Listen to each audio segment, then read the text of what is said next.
So I have a confession to make, and it's that for many of you, you'll know when the IPCC reports come out every year, the Intergovernmental Panel on Climate Change, telling us where we are with climate change and where we're going. And there's this flood of headlines, right? You probably all seen them. Often, I don't click on those stories. I don't read them. And I'm a journalist, so this is an embarrassing thing to admit. And it's not because I don't think this work is amazing or I don't think the IPCC is amazing. I really, really do. But I also know why I'm not clicking on those stories, right? And I think it's probably for reasons a lot of people don't click on them. They scare the crap out of me. Sometimes when you work on this stuff all the time, you think, well, we're screwed. Like, tell me something else I don't know, right? Or it can be technical, it can be overwhelming. People feel like they have so much on their plate. Why are they going to look at these stories?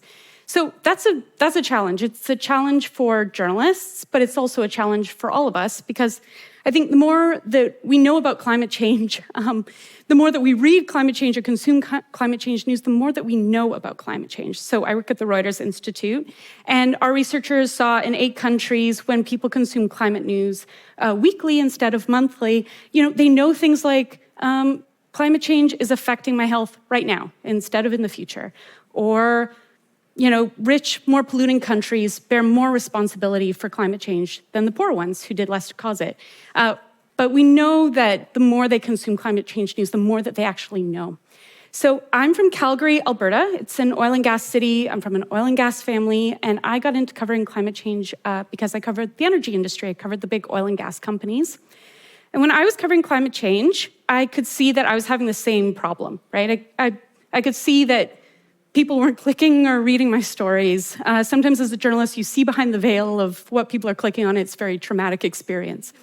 So I left my job. It was so traumatic, I left my job. And in 2022, I joined a new project called the Oxford Climate Journalism Network, which is at the Reuters Institute for the Study of Journalism at the University of Oxford. And it was set up by our co-founders with this idea that climate is really it's a lens. It's not an angle. It's not a beat. It's something that goes across everything. And that's how we as journalists should cover it. So every 6 months, we get 100 journalists in a kind of a virtual room. They come from 50 to 60 countries, and they come from all different positions in the newsroom. They're editor-in-chiefs and people in economics, finance, sports, culture, as well as loads of climate experts. And we get them in a room, and over the course of 6 months, we look at climate from loads of different angles. We look at it from the science, the finance, but also we look at culture. We look at sports, and this kind of helps people on all these different desks question their assumptions. So that's kind of a brilliant approach. So, okay, first of all, it's not just me who does this work, right? There's a team of us. There's my boss, Mitali Mukherjee. There's my colleague, Diego Arguedas-Ortiz and Greg Cochran. And now, 3 years in, we're at 600 journalists. And we kind of often say, when we started out, we were pretty honest that we just had questions about this kind of stuff, right? We didn't really have that many answers. And now, 3 years in, we're going into our 4th year. We have a few places that we like to start. And many of you aren't journalists, but you can probably use this in your own lives, in your own industries. So one place we start is called Find Your Mango. So this comes from an Egyptian editor called Susie, and we had a discussion about, why weren't the mangoes as good in Egypt this year? Why weren't they as tasty? It was climate change, of course. And then we went around the room and we looked at what's the mango in your country? So Diego's Costa Rican, it's coffee for him. Where I'm from, it's skiing. It's durian, it's mushroom picking, it's football in a lot of the world. And a lot of the world, it's mangoes as well. But it's all these things that kind of connect us to climate. And we often talk about lives and livelihoods. These things are so important. But it's also sports, food, culture, the things that really make our lives worth living and the things that are really important to us. The second thing is that climate coverage is contagious. And once you start looking for climate coverage in your newsroom, you can find it all kinds of different places.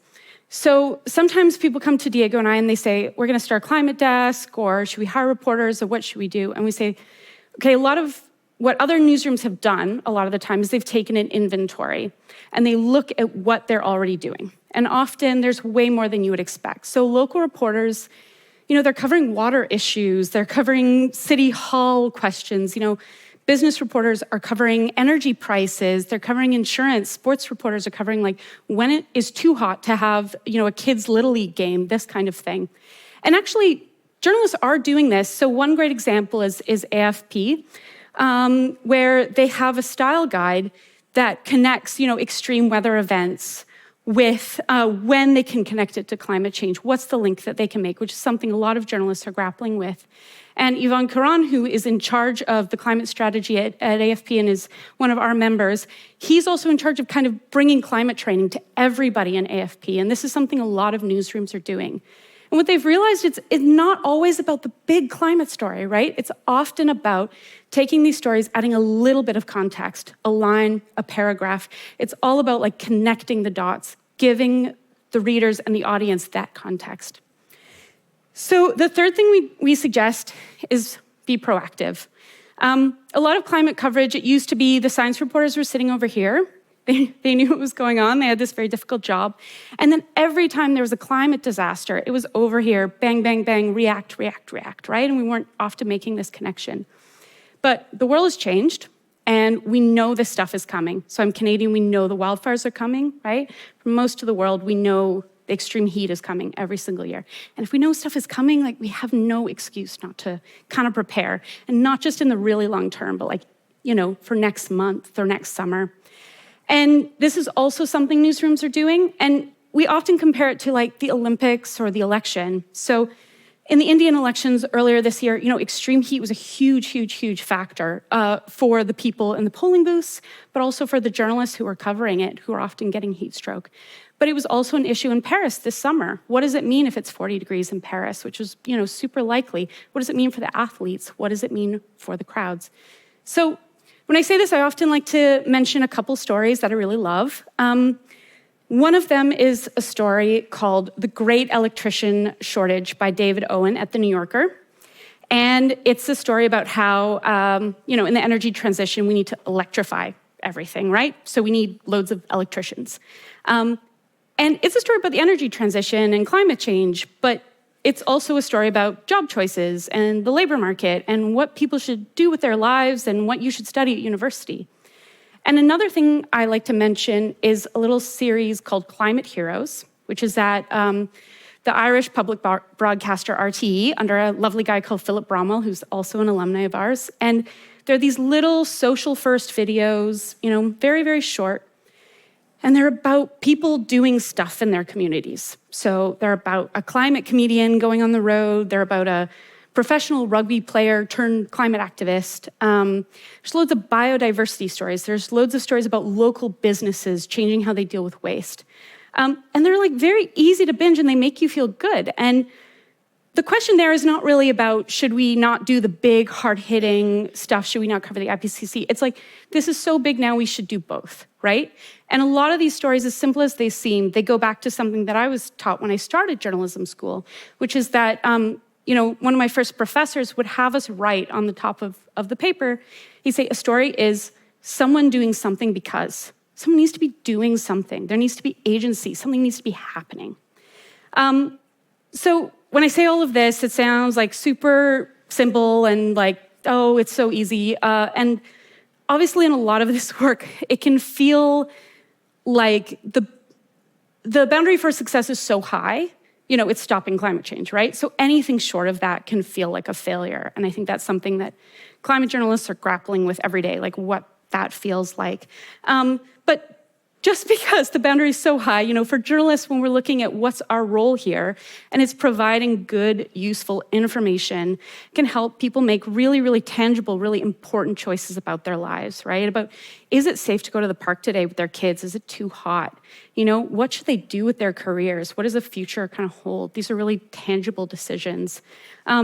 So I think when we look at those, these are places that we can start. We can start by remembering what's really important to the audience. We can be proactive, and we can make connections. And these are things that I hope will kind of help connect with audiences and make it a little bit harder for people to look away. So thanks so much.